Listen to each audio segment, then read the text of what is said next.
தமிழ்நாட்டிலே படித்து முடித்துவிட்டு இந்த நாட்டிற்கு சேவை செய்வதற்காக கோடிக்கணக்கான இளைஞர்கள் தகுதியோடு காத்து கொண்டிருக்கின்ற கவலை நம் எல்லோருக்கும் உண்டு. எல்லோரும் இந்நாட்டு மன்னர்கள் என்கிறது ஜனநாயக தத்துவம்.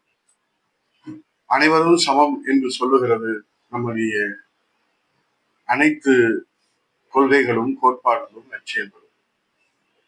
ஆனால் இன்றைக்கு இளைஞருடைய எதிர்காலம் கேள்விக்குறியாயிருக்கிறது. தகுதியுள்ள இளைஞர்கள் பின்னுக்கு தள்ளப்பட்டு மனத்தால் மதிப்பீடு செய்வது மறைந்து போய் பணத்தால் மதிப்பீடு செய்கிற கரிகாலம் இந்த காலம். இந்த கரிகாலத்திலே இளைஞர்களுடைய எதிர்காலம் என்ன ஆகும்? இளைஞருடைய நம்பிக்கை என்ன ஆகும்? இளைஞர்களுடைய வேலை வாய்ப்பு என்ன ஆகும்? வறுமை ஒழிப்பு என்ன ஆகும்? நாட்டின் வளர்ச்சி என்ன ஆகும் என்கிற கேள்வி எழுந்திருக்கிறது.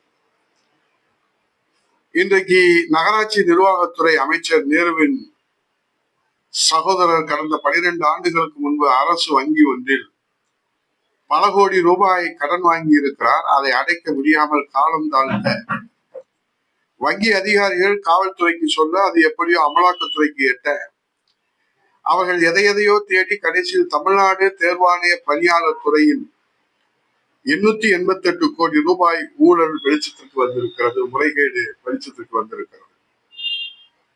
லட்சக்கணக்கான இளைஞர்களும் இளம்பெண்களும் அரசு வேலை என்ற கனவை சுமந்து டிஎன்பிசி தேர்வை பல ஆண்டுகளாக நம்பிக்கையுடன் எழுதி வரும் நிலையிலே பணம் வாங்கி கொண்டு 2538 பேர் அரசு பணியில் அமர்த்தப்பட்டுள்ளனர்.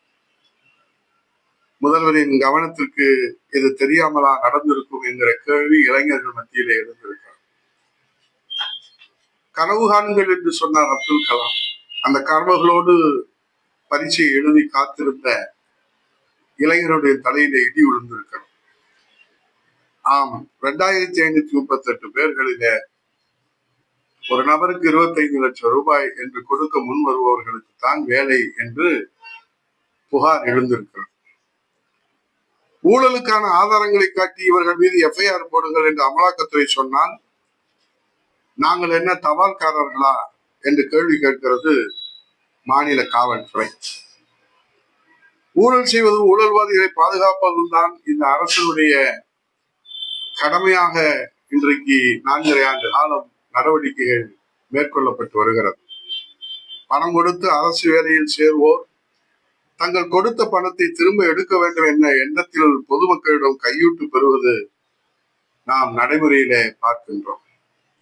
இதனால் நாட்டில் லஞ்சம் அதிகரிக்கிறதை தவிர அரசு பணியுடைய நேர்மை கேள்விக்குறியாகிறது. எனவே இன்றைக்கு எல்லோரும் இந்நாட்டு மன்னர்கள் சமதர்மம் என்று சொல்லுகிற நாம் மனத்தால் மதிப்பீடு செய்யாமல் பணத்தால் மதிப்பீடு செய்து வேலை வாய்ப்பு வழங்குவது வேதனையின் உச்சமாக இன்றைக்கு இளைஞர்கள் மத்தியிலே இருக்கிறது. இளைஞர்களுக்கு அரசியலிலே போட்டியிடுவதற்கு வாய்ப்பு கொடுக்கப்படும் என்று துணை முதலமைச்சர் மாண்புமிகு உதயநிதி அவர்கள் சொல்லுகிறார். நீங்கள் அரசியல் களத்திலே இளைஞர்களுக்கு போட்டியிடுவதற்கு வாய்ப்பு கொடுப்பது ஒரு புறத்திலே இருக்கட்டும். இன்றைக்கு இந்த அரசை நம்பி டிஎன்பிசியிலே பரீட்சை எழுதி தகுதியுள்ள இளைஞர்கள் எல்லாம் பணம் கொடுக்க முடியாததால் புறக்கணிக்கப்பட்டிருக்கிறார்களே, எங்கே போனது சமூக நீதி என்று கேட்கிறார்களே, அந்த இளைஞர்களுக்கு நீங்கள் வேலை வாய்ப்பை பெற்றுத் தருவதற்கு மாண்புமிகு துணை முதலமைச்சர் அவர்களே, அது குறித்து நீங்கள் ஏன் விளக்கம் சொல்லவில்லை? அல்லது உங்கள் தந்தை மாண்புமிகு முதலமைச்சர் அவர்கள் ஏன் அது குறித்து விளக்கம் சொல்லவில்லை? துறை சார்ந்திருக்கிற அமைச்சர் நான் எந்த தவறும் செய்யவில்லை என்று விசாரணையிலே நான் பார்த்துக் கொள்கிறேன் என்று சொல்கிறார்.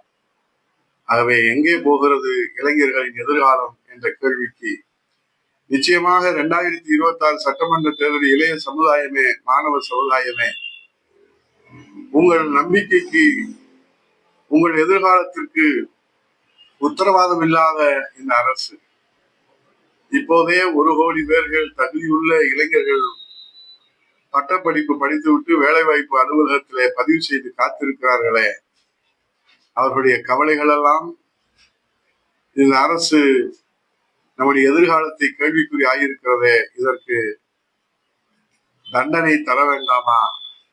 இதற்கு பாடம் புகட்ட வேண்டாமா? இதற்கு நாம் விழிப்புணர்வோடு செயல்பட வேண்டாமா என்ற கேள்வி எழுந்திருக்கிறது. ஆகவே இளைய சமுதாயமே, நீங்கள் விழிப்புணர்வு கொள்ளுங்கள்.